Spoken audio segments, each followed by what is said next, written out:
Jangan dibiarkan kalian menjalani hidup autopilot. Autopilot itu, loh tiba-tiba sudah seminggu ya. Kok cepet ya, sudah 1 bulan ya. Itu kemungkinan hidupmu autopilot. Jalan seperti biasanya. Yuk mulai agak diseriusi.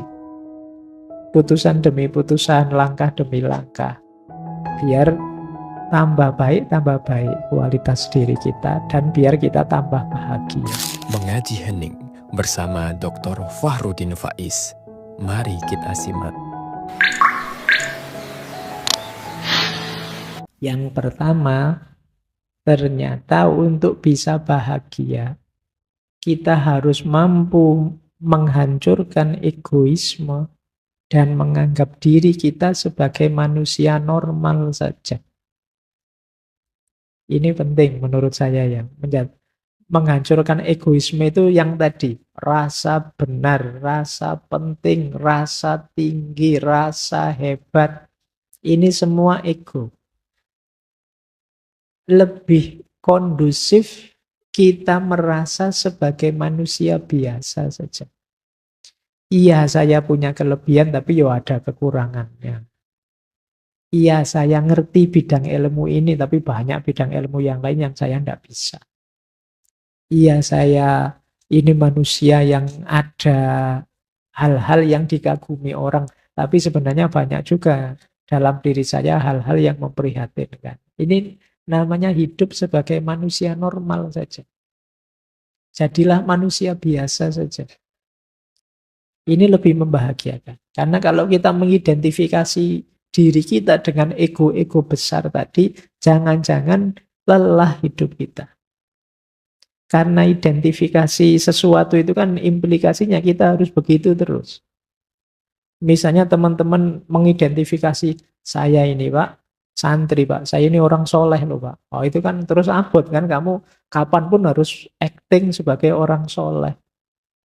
Nanti dengar adzan, wah ke masjid ini. Terus nanti dengar, terus kamu dituntut begitu. Mending nggak usah woro-woro, nggak usah deklarasi, biasa saja. Yes, kalau mau ke masjid, ke masjid. Kalau mau melakukan kebaikan, lakukan saja. Nggak usah dengan memberi label atribut yang memberatkanmu sendiri. Itu yang disebut kesadaran sebagai manusia biasa saja. Itu akan lebih membahagiakan. Yang kedua, berhentilah bersikap perfeksionis, menipu diri sendiri.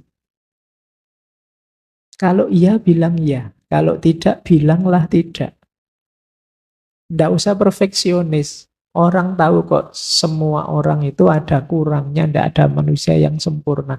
Kadang-kadang salah sedikit, kadang-kadang khilaf sebentar, manusiawi. Tidak usah menipu diri. Itu akan lebih memberatkan kita.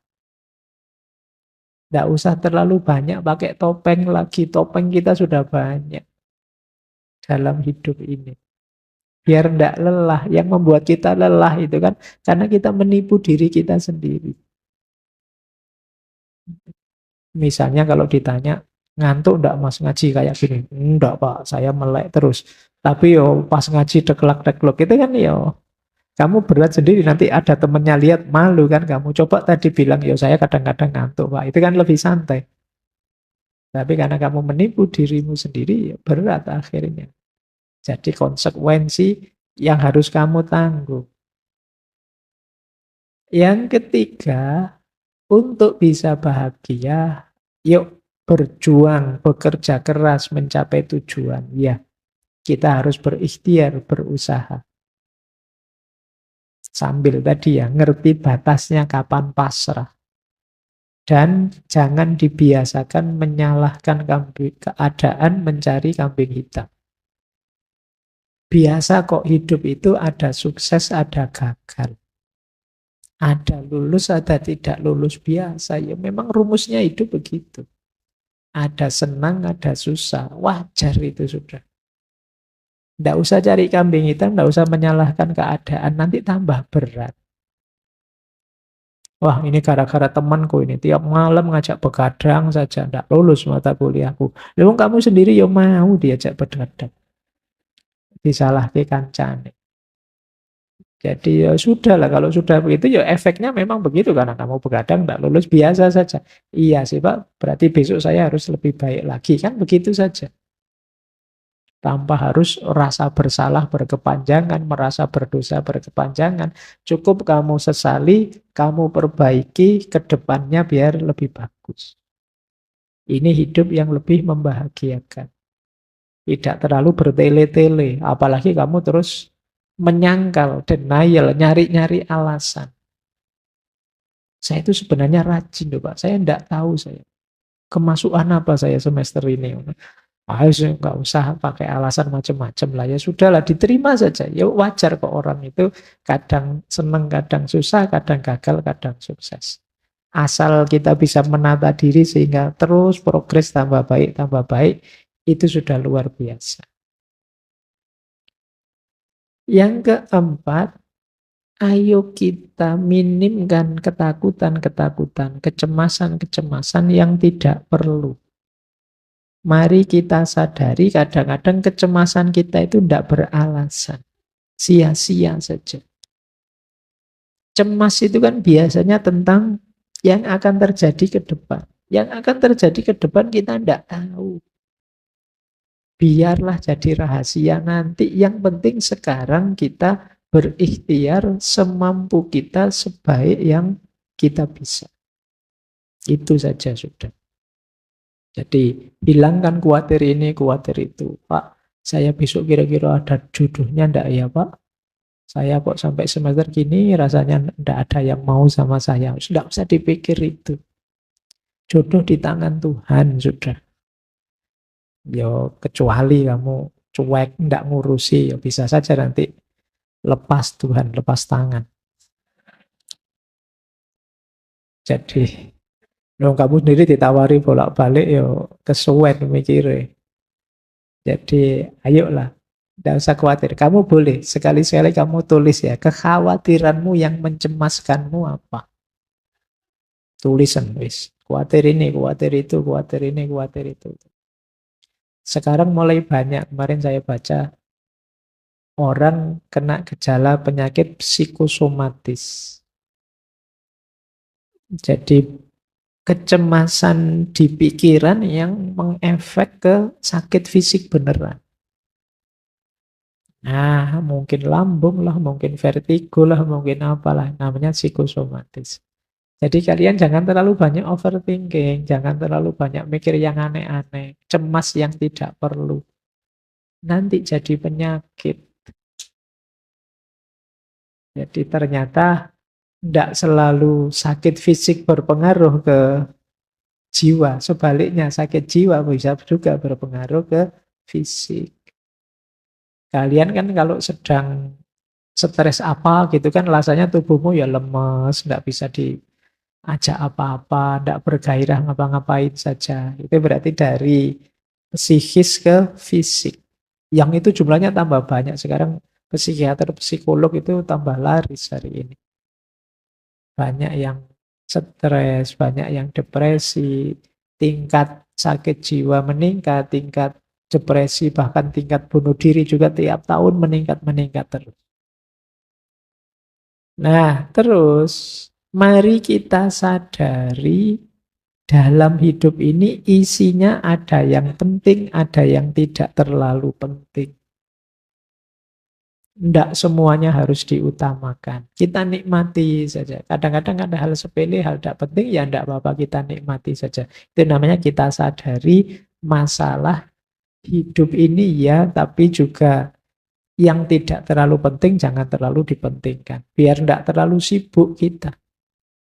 Biasanya kalau masih muda itu ingin semua masalah dipanggul sendiri. Tidak hanya masalah pribadi, mungkin masalah kampusnya, masalah negaranya, masalah dunia. Wah, ingin diselesaikan sendiri. Iya, kamu boleh komen kecil-kecil, boleh usul sedikit-sedikit, tapi tidak semuanya harus kamu perjuangkan sendiri. Kamu harus punya prioritas-prioritas, biar hidupmu lebih bahagia. Kenapa Mas kok belakangan gelisah? Saya mikir peradaban manusia hari ini itu loh Pak. Ya, kalau kalau sudah ngobrol itu diajak ke angkringan, saya ngangkring, yuk mas tak traktir, wis. Daripada kabotan mikir dunia, ya. Mikir kuliah saja pontang-panting kamu. Ya nikmati hidupmu. Kamu boleh usul, boleh punya gagasan ini itu. Tapi tidak harus semua masalah kamu panggul sendiri. Nah, yang terakhir, cara menaklukkan kebahagiaan adalah jangan biarkan dalam situasi apapun pikiranmu macet. Rasionalitasmu tidak jalan. Harus terus hidup akalmu. Jadi ini kuncinya manusia dan kemanusiaan itu kan akalnya yang hidup. Jangan dibiarkan kalian menjalani hidup autopilot. Autopilot itu, loh tiba-tiba sudah seminggu ya. Kok cepet ya, sudah 1 bulan ya. Itu kemungkinan hidupmu autopilot. Jalan seperti biasanya. Yuk mulai agak diseriusi. Putusan demi putusan, langkah demi langkah. Biar tambah baik kualitas diri kita, dan biar kita tambah bahagia. Nah, ini kesimpulan-kesimpulan dari cara menaklukkan kebahagiaan. Dari bukunya Russell tadi. Normalnya yang dijelaskan tadi. Terakhir saya ingin masuk ke beberapa quotes dari buku itu yang menunjukkan ada sisi yang berbeda dalam gagasan tentang kebahagiaan ini. Yang saya sebut anomali-anomali. Yang pertama, ini menunjukkan orang iri dengki tadi. Ternyata menurut Russell, jika di dunia saat ini ada banyak orang yang lebih menginginkan kebahagiaan diri mereka sendiri daripada menginginkan ketidakbahagiaan orang lain, kita mungkin akan mendapatkan surga dalam beberapa tahun ke depan. Dari sini bisa kita simpulkan ternyata sebagian besar orang lebih banyak menghabiskan energinya untuk membuat orang lain tidak bahagia dibandingkan untuk membuat dirinya bahagia. Ini menurut pengamatannya Russell. Jadi banyak orang yang perspektifnya negatif terus tentang orang lain, sehingga dia terus iri, terus dengki. Dia tidak rela kalau yang lain dapat kenikmatan. Sementara dirinya tidak. Karena dia ingin lebih tinggi terus, lebih tinggi terus.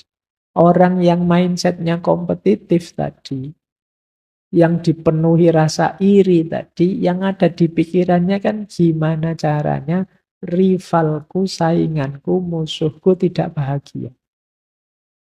Dia tidak mikir gimana caranya saya bahagia, yang dia pikirkan gimana caranya orang lain tidak bahagia. Oh, itu mindset seperti ini banyak kita temukan di medsos mungkin, termasuk apalagi menjelang tahun 2024. Itu banyak yang cara berpikirnya begini, gimana caranya rivalku tidak bahagia. Entah dengan cara apa, kadang-kadang bikin berita-berita bohong, hoax-hoax, dan lain sebagainya. Ini jenis anomali.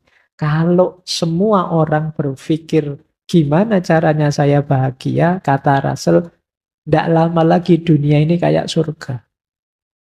Isinya orang-orang yang bahagia, ya orang bahagia itu berarti orang yang bersyukur. Nah, cuma ini mimpinya Russell, ya sulit sih. Orang itu kecenderungannya memang agresif, iri, dalam dirinya ada nafas namanya sabu'iyah. Ingin selalu menyerang dan menjatuhkan yang lain. Baik, anomali pertama ini. Coba kalian renungi ya, semoga yang hadir malam hari ini tidak ada yang di sini. Tidak ada yang mikirnya hanya jatuhnya yang kalian benci. Dalam bidang apapun. Kalian ingin maju boleh, tapi semoga tidak dengan cara menginjak dan menjatuhkan yang lain. Kalian ingin menang baik-baik saja, tidak apa-apa, hebat. Tapi tidak dengan cara merusak dan menghancurkan yang lain. Hebatlah dan menanglah bila perlu dengan mendukung dan menaikkan yang lain. Anomali pertama ini tentang kebahagiaan. Anomali kedua, ini lanjutannya. Menurut cermatannya Russell lagi, beberapa orang hanya bisa bahagia dengan membenci orang lain, bangsa lain, atau kepercayaan lain. Ini kalimatnya Russell ya. Semoga kita juga tidak di sini. Jadi kayak tadi, Pak, memang bahagia saya itu ya kalau membenci orang, atau membenci kepercayaan lain, atau membenci bangsa lain. Ya ini tentu saja bukan kebahagiaan. Ini kalau bahasa Jawa jenis angkara murka yang seperti ini. Isinya kebencian saja. Jalur bahagia itu jalur cinta, jalur kasih sayang dan semangat tadi, bukan jalur kebencian. Kebencian lewat jalur manapun tidak akan membuahkan kebahagiaan dalam bentuk apapun. Kalian boleh suka dengan atau tidak suka sesuatu, setuju atau tidak setuju sesuatu, tapi semoga bukan membenci. Karena kebencian betapapun sifatnya negatif. Emosi yang tidak hanya merusak yang kita benci, tapi juga merusak diri kita sendiri yang membenci. Ini yang disebut anomali. Kalau ada orang merasa, saya bahagianya ya kalau mukuli orang, Pak. Saya bahagianya ya kalau menghancurkan orang, Pak. Itu pasti bukan kebahagiaan. Mungkin kesenangan sesaat yang nanti efek negatifnya akan kita nikmati di fase-fase hidup selanjutnya. Berarti bukan kebahagiaan. Anomali kedua. Anomali ketiga. Kata Russell begini, saya menemukan sesuatu yang aneh. Setiap kali saya bicara dengan orang yang terpelajar, saya merasa yakin bahwa kebahagiaan itu tidak mungkin terjadi. Namun ketika saya bicara dengan tukang kebun saya merasa sebaliknya. Kenapa bisa begitu? Ya biasa sih, kita juga tahu kadang orang pinter itu suka membuat rumit hal-hal simpel.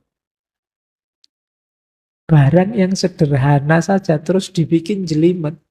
Jadi ruwet, jadi membahas kebahagiaan yang simpel, jangan iri, penuh kasih sayang lah, bekerjalah, itu kan sederhana sebenarnya. Tapi terus dibikin rumit, dibikin ruwet, akhirnya wah apa ya bisa bahagia saya dengan konsep serumit itu. Tapi begitu ngobrol dengan tukang kebun, kata Russell, kok rasanya gampang, bisalah kita bahagia. Coba ngobrol dengan orang biasa-biasa itu. Target-target hidup yang membahagiakannya simpel. Tidak jelimet. Kalau kalian ditanya, gimana caramu bisa bahagia? Wah, saya ingin jadi manusia yang bisa eksistensinya berkontribusi pada kehidupan baik di level vertikal maupun horizontal. Gimana? Itu cek rumite wong cuma pengen seneng saja kok. Dirumuskan senjelimet itu. Itu yang membuat Russell ngomong pengen bahagia, kalau ngobrol sama orang pinter malah jadi rumet. Sudahlah sama tukang kebun saja simpel, sama teman-teman nongkrong pinggir jalan, itu lebih simpel, gampang. Tidak terlalu dirumit-rumitkan teori. Makanya dia nulis buku ini buku tidak untuk kalangan terpelajar. Mungkin khawatirnya kalau ketemu orang terpelajar terus didebat. Tidak jadi bahagia, jatuhnya debat akhirnya. Oh masa iya begitu? Nggak cocok dengan teorinya filosofi ini, filosofi itu. Ruwet wes. Tidak jadi bahagia akhirnya. Jadi bubar sudah. Kan kadang-kadang gitu. Kadang yang pinter itu malah menyusahkan kita. Rapat enak-enak, yang rapat lugu-lugu itu cepet Diputuskan gini ya, ya gitu, selesai gitu. Iya. Tapi begitu yang rapat pinter-pinter, wah ndak selesai-selesai wis. Panjang argumen ini, argumen itu, kira-kira ini, kira-kira itu, tambah ruwet wis. Nah, kadang-kadang begitu dalam hidup ini. Kita selalu membuat rumit hal-hal yang sederhana. Sehingga hidup yang semula simpel jadi rumit. Ini yang ditemukan oleh Russell. Anomali lagi. Kata dia begini, orang yang meremehkan dirinya sering dikejutkan oleh kesuksesan. Sedangkan orang yang melebih-lebihkan dirinya sendiri sering dikejutkan oleh kegagalan. Kejutan yang pertama menyenangkan, dan kejutan yang kedua tidak menyenangkan. Oleh karena itu, adalah bijaksana untuk tidak terlalu sombong, namun juga jangan terlalu rendah diri dalam berusaha mencari kebahagiaan. Kan banyak orang itu yang, siapalah saya Pak, saya itu manusia biasa kok Pak. Yo ada kemampuan dikit-dikit, tapi yo ndak sehebat orang-orang itu. Ini kadang-kadang orang yang seperti ini, ketika sukses itu kan kaget dia. Alhamdulillah ternyata Allah Maha Penyayang ini, saya dapat sukses yang luar biasa. Kagetnya kaget seneng. Tapi kalau kita terbiasa sombong, saya hebat Pak, saya lebih dari semua teman saya yang lain, saya lebih. Ya, itu kan begitu gagal, yo kejutannya kejutan pahit. Oleh karena itu apa kata Russell? Ya sudahlah, ndak usah terlalu merendahkan diri atau menyombongkan diri, biar ndak gampang terkejut. Biasa saja, nikmati saja apapun yang kita alami. Jangan melebih-lebihkan, juga jangan mengurang-urangkan. Yo, paling ndak yang paling negatif ya melebih-lebihkan karena kekagetannya kekagetan yang negatif. Kekagetan ketika menemukan kegagalan. Ini anomali dari Russell ketika melihat ternyata banyak orang yang sikapnya keliru untuk merancang kebahagiaan. Ada yang terlalu meremehkan dirinya sendiri, ada yang terlalu membesar-besarkan dirinya sendiri. Dua-duanya tidak positif karena potensial terkejut. Meskipun terkejut yang pertama enak, terkejut karena sukses. Terkejut yang kedua pahit, karena terkejut karena gagal. Baik, saya kira itu ya, teman-teman. Itu materi dari Russell tentang cara menaklukkan kebahagiaan. Persis seperti yang dikatakan Russell, ini tidak rumit. Tidak perlu mengeringitkan dahi membahas rumit-rumit. Di masyarakat biasanya yang berjalan untuk meraih kebahagiaan ya rumus-rumus tadi. Tinggal bagaimana pentingnya kita menghidupkannya dalam keseharian kita. Terima kasih sudah menyimak. Semoga channel Mengaji Hening bersama Dr. Fahrudin Faiz selalu bisa memberikan ilmu, motivasi, dan kebermanfaatan. Salam sehat dan bahagia.